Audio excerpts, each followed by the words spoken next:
السلام علیکم ورحمۃ اللہ وبرکاتہ۔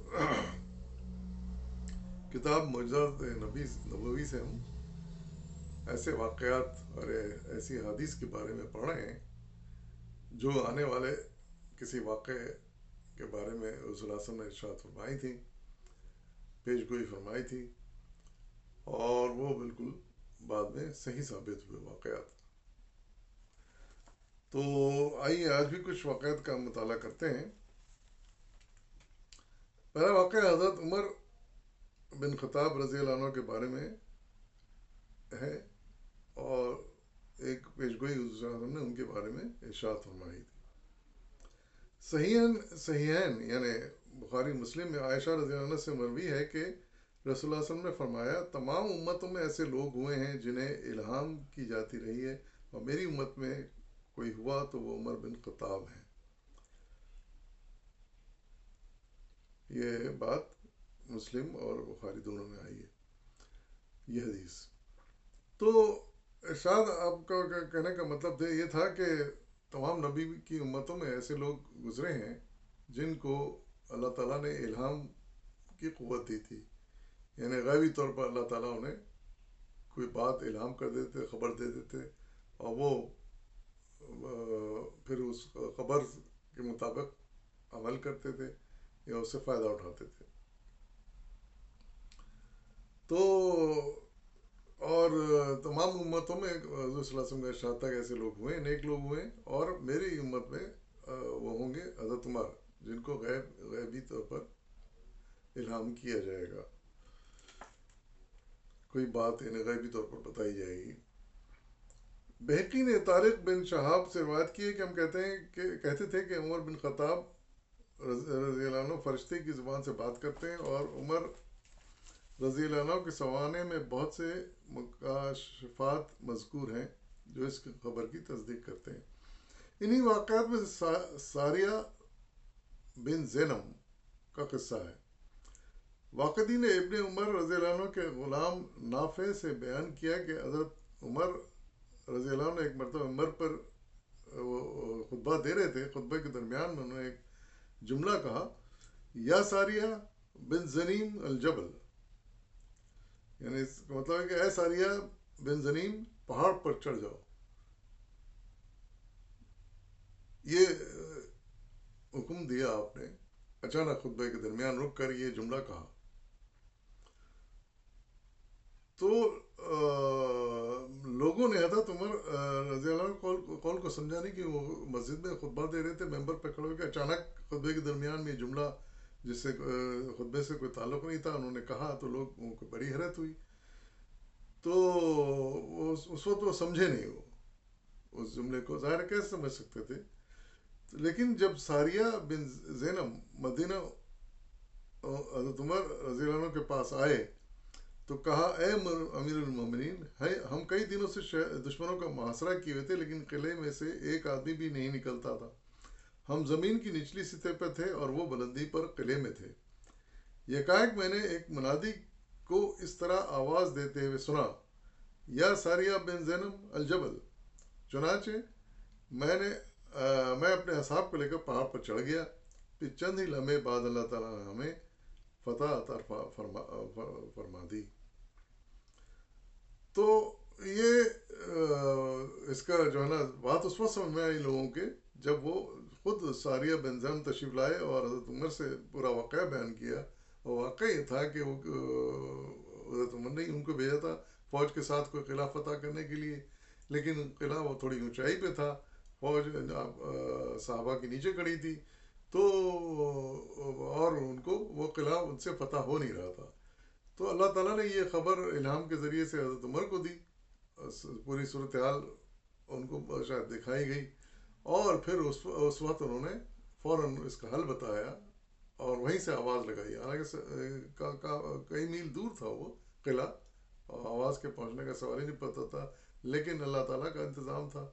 انہوں نے جیسے ہی یہ جملہ کہا، یا ساریہ بن زینب الجبل، تو وہ حضرت ساریہ کو یہ آواز سنائی دی۔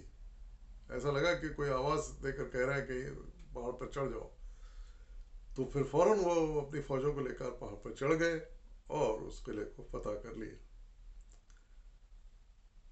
تو یہ ایک طرح کی غیر معمولی اور غیبی اور الہامی مدد تھی جو اللہ کی طرف سے حضرت عمر کو عطا ہوئی. حضرت عمر نے اس سے فائدہ اٹھاتے ہوئے اپنی فوجوں سے وہ قلعہ فتح کروا لیا. ایک اور واقعہ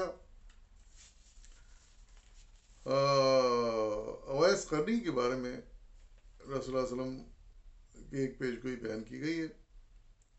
اویس قرنی ہم جانتے ہیں کہ بڑے عظیم بزرگ وہ بھی گزرے ہیں, اللہ والے بزرگ تھے, اور ان کے بارے میں یہ واقعہ بیان ہوا ہے کہ امام مسلم رحمۃ اللہ علیہ سعید بن جابر سے بیان کرتے ہیں کہ عمر رضی اللہ عنہ کے پاس جب یمن سے لوگ مدد کے لیے آتے تو وہ ان سے پوچھتے کہ تم میں اویس بن عامر بھی کوئی شخص ہے. جب ان کی آمد کے متعلق معلوم ہوا تو حضرت عمر رضی اللہ عنہ خود اویس کے پاس آئے اور پوچھا کہ تمہارا نام اویس بن عمر ہے؟ انہوں نے کہا ہاں. حضرت عمر نے پوچھا تم قبیلے مراد سے ہو؟ انہوں نے کہا ہاں. پوچھا قبیلے قرن سے ہو؟ انہوں نے کہا ہاں. پوچھا تم کو کوئی برس کا مرض تھا وہ اچھا ہو گیا مگر درم برابر باقی ہے؟ انہوں نے کہا ہاں. پوچھا تمہاری ماں ہے؟ جواب دیا ہاں. تب حضرت عمر رضی اللہ عنہ نے کہا کہ میں نے رسول اللہ علیہ وسلم کو فرماتے سنا ہے کہ تمہارے پاس یمن والوں کے امدادی لشکر کے ساتھ اویس بن عمر ایک آئیں گے. وہ قبیلے مراد کے ہوں گے جو قرن کی شاخ ہے. اس کو برس تھا, ان کو برس کا مرض تھا, وہ ٹھیک ہو گیا ہے مگر ایک درہم برابر انہیں ایک سکے کے برابر باقی ہے. ان کی ماں ہے جس کے ساتھ وہ بہت نیکی کرتے ہیں, اور اگر وہ اللہ کے بھروسے پر قسم کھا لیں تو اللہ ان کو سچا کر دے گا. پھر اگر تم سے ہو سکے تو اسے دعا کرانا. یعنی واقعہ یہ تھا کہ اس بارے میں حضرت عمر کو رسول اللہ صلی اللہ علیہ وسلم نے بشارت دی تھی کہ یا ملاقات میں ذکر کیا تھا کہ یمن سے کوئی وفد آئے گا جن میں ایک شخص اویس بن عامر کے نام سے بھی ہوں گے, اور ان کی یہ اور یہ خاصیتیں اس قبیلے کے, یہ ساری تفصیل انہوں نے بیان کی تھی جو ان کے ذہن میں تھی. اور پھر اس وقت جب یمن سے قبیلہ آیا تو اللہ تعالیٰ نے ان کو وہ ساری باتیں یاد دلا دی. تو وہ گئے ان قبیلے والوں سے ملے, ان میں سے پھر پوچھ کر کہ اویس بن عامر کون ہے. جب انہیں پتہ چلا یہ ہیں تو پھر انہوں نے وہ ساری باتیں کنفرم کی جو ساسم سے انہوں نے سنی تھیں. انہوں نے سب باتیں کی تصدیق کی, اپنا پورے طرح تعارف کرایا. تو اس کے بارے میں ان کے بارے میں رسول اللہ علیہ وسلم کا ارشاد تھا کہ وہ بہت نیک آدمی ہیں اور اپنی والدہ کی خدمت کرتے ہیں. اس قدر نیک ہیں کہ کوئی وہ قسم کھا لیں تو اللہ تعالیٰ اس قسم کو بھی سچ ثابت کرے گا. تو ہو سکے تو ان سے دعا ضرور کرانا, یعنی ملنا ان کے احترام سے اور ان کی دعا کرانا. تو وہ ان کی بزرگی کا اس طریقے سے واقعہ بیان ہوا ہے.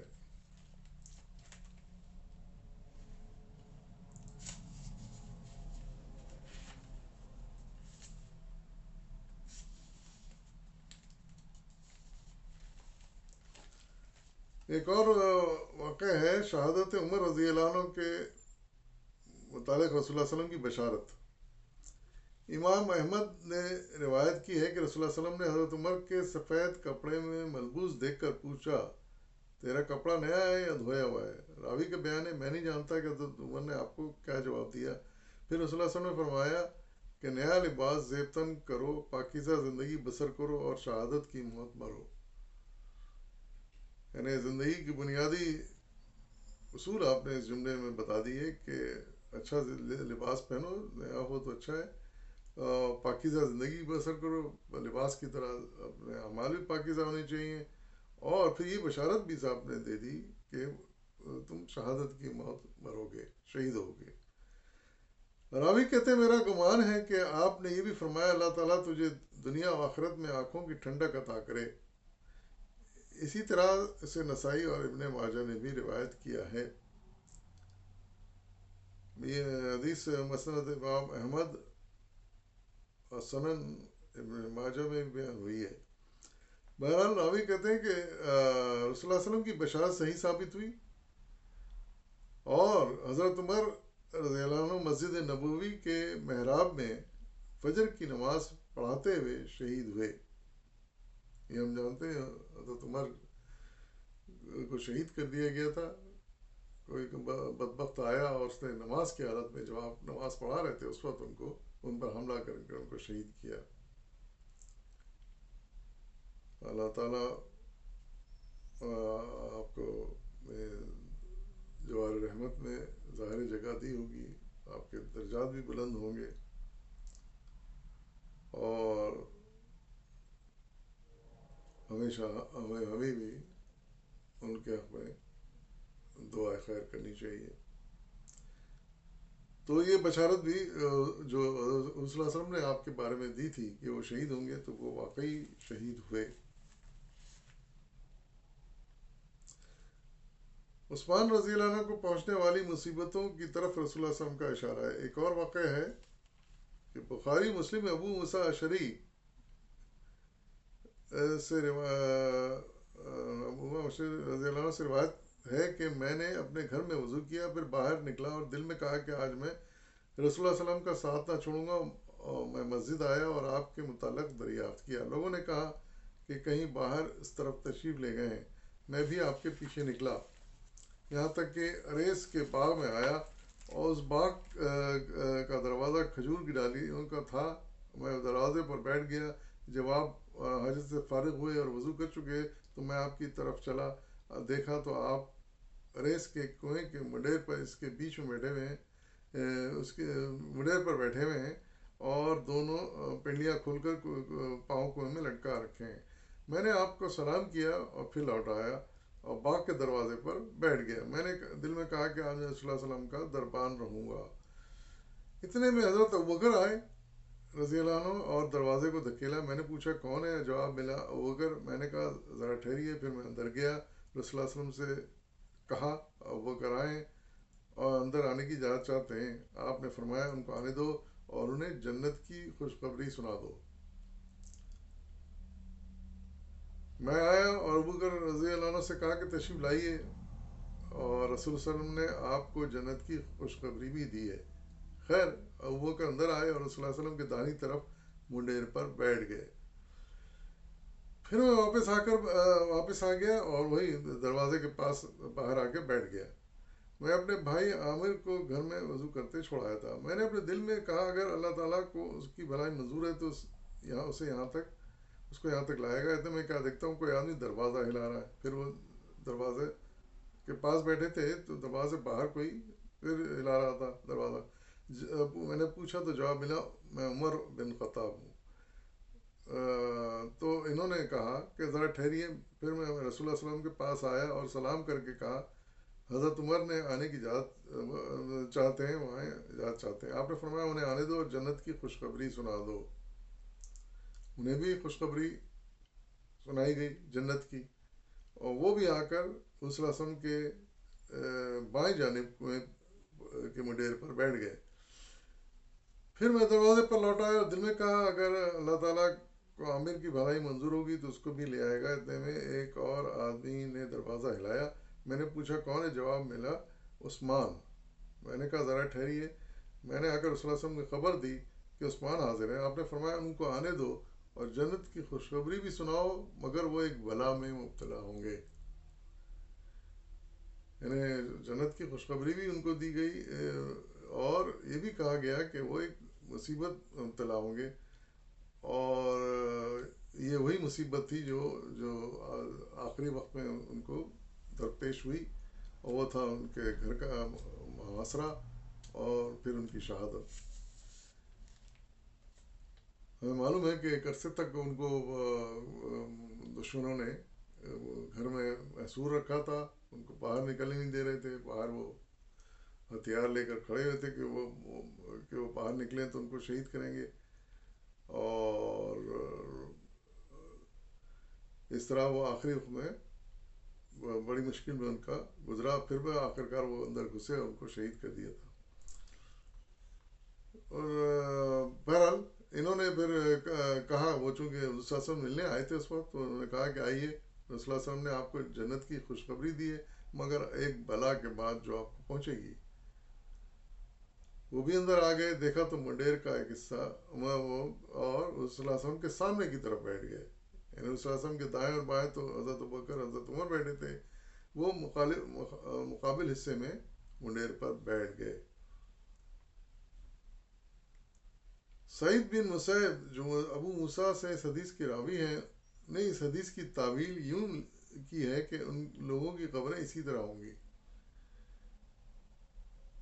یعنی جو حضرت عمر حضرت ابوبکر دائیں بائیں ان کے بیٹھے اور حضرت عثمان تھوڑے فاصلے پر بیٹھے، سامنے بیٹھے لیکن فاصلے پر بیٹھے، تو اس سے انہوں نے تعویل یہ لی سعید بن مسیب نے جو ابو موسیٰ سے اس حدیث کے راوی ہیں، انہوں نے تعویل یہ اس سے سمجھا کہ یہ آپ لوگوں کے آپ اصحاب کے مزاروں کے بارے میں کہا گیا ہے، یعنی مقابر آپ کے اس طرح ہوں گے، اور حقیقت ہے کہ آج بھی اسی طرح ہے کہ رسول صلی اللہ علیہ وسلم کے دائیں بائیں حضرت عمر حضرت فاروق مزار ہیں، قبریں ہیں ساتھ ہی، اور حضرت عثمان کا جنت البقیع میں ان کا مزار، ان کی قبر ہے تھوڑے فاصلے پر، سامنے ہی ہے، جنت بقیع دور نہیں ہے لیکن فاصلے پر ہے، بالکل برابر میں جو ہیں قبریں وہ حضرت ابوبکر حضرت عمر کی ہیں، یہ حقیقت ہے،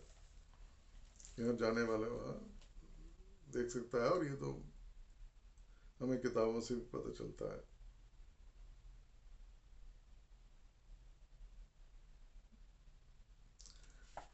تو آخری وقت کا جو ہے مختصر بیان یہ کیا ہے کہ امام احمد رضی اللہ عنہ حضرت عائشہ سے بیان کرتے ہیں کہ رسول اللہ صلی اللہ علیہ وسلم نے فرمایا میرے کسی صحابی کو بلاؤ، میں نے کہا ابوبکر کو، نہیں فرمایا عمر کو، آپ نے فرمایا نہیں، میں نے پوچھا علی کو، آپ نے فرمایا نہیں، میں نے کہا عثمان کو، آپ نے فرمایا ہاں۔ تو جب حضرت عثمان آئے تو آپ نے فرمایا کچھ دور چلی جاؤ، یعنی حضرت عائشہ کو دور تھوڑا بھیج دیا، پھر ان سے سرگوشی کرنے لگے، ادھر حضرت عثمان کا رنگ بدلنے لگا۔ ابو سہلہ جو اس حدیث کو عائشہ سے روایت کرتے ہیں، کہتے ہیں کہ جب حضرت عثمان رضی اللہ عنہ گھر میں محصور کر دیا گیا تو ہم نے کہا اے امیر المومنین، آپ قتال نہیں کریں گے؟ یعنی محاصرہ کر لیا تھا دشمنوں نے ان کے گھر کا، حضرت عمر کے، تو اس وقت پوچھا تھا لوگوں نے کہ کیا آپ ان سے لڑیں گے نہیں جو آپ کو قتل کرنے کے لیے آئے باہر کھڑے ہیں؟ تو آپ نے جواب دیا تھا کہ نہیں، کیونکہ رسول اللہ صلی اللہ علیہ وسلم نے مجھ سے ایک عہد لیا ہے، اس لیے میں اپنے نفس پر اس ظلم کو برداشت کر لوں گا۔ یعنی یہ ہدایت رسول اللہ علیہ وسلم کی طرف سے تھی کہ تم اس طرح کے واقعہ پیش آئے گا لیکن تم صبر سے برداشت سے کام لینا اور قتال اور جنگ و جدل نہ کرنا، یہ ہدایت رسول اللہ علیہ وسلم کی تھی۔ اور یہی وجہ تھی کہ حضرت عثمان حالانکہ اس وقت خلیفہ تھے، وہ ان کے جانثار کئی تھے، اور جنہوں نے کہا بھی تھا ہم آپ کی جان کی حفاظت کریں گے، ہمیں پہرا دینے دیجیے دروازے پر، لیکن انہوں نے منع کر دیا تھا کہ میں قتال نہیں کرانا چاہتا مسلمانوں میں، جنگ و جدل مسلمانوں کے درمیان نہیں چاہتا۔ اور یہ اس حدیث سے پتہ چلتا ہے، اس کی وجہ یہی تھی کہ صلی اللہ علیہ وسلم نے ان کو اس کی ہدایت دی تھی کہ قتال اور جنگ و جدل مسلمانوں میں نہیں ہونی چاہیے، نہ کرنا، حتی الامکان اس کو اوائڈ کرنا۔ تو یہی کیا آپ نے بھی جو ہے نا، حالانکہ وہ بالکل سر پہ آ گئے تھے قتل کرنے کے لیے، اور پھر انہوں نے داخل ہو کے گھر میں قتل کیا بھی ان کو، لیکن وہ اپنے اس لازمت سے چونکہ وعدہ کر چکے تھے، نہ آپ نے ہتھیار نکالے، نہ آپ نے اپنے جانثاروں کو ہتھیار کر نکالنے کی ہدایت دی۔ سبحان اللہ، اللہ تعالیٰ نے جنت الفردوس میں عظیم مرتبہ عطا فرمائے، ان کے صدقے میں ہمیں بھی اچھی جگہ جنت میں مل جائے، اللہ کا کرم ہوگا۔ اجازت دیجیے، فی امان اللہ۔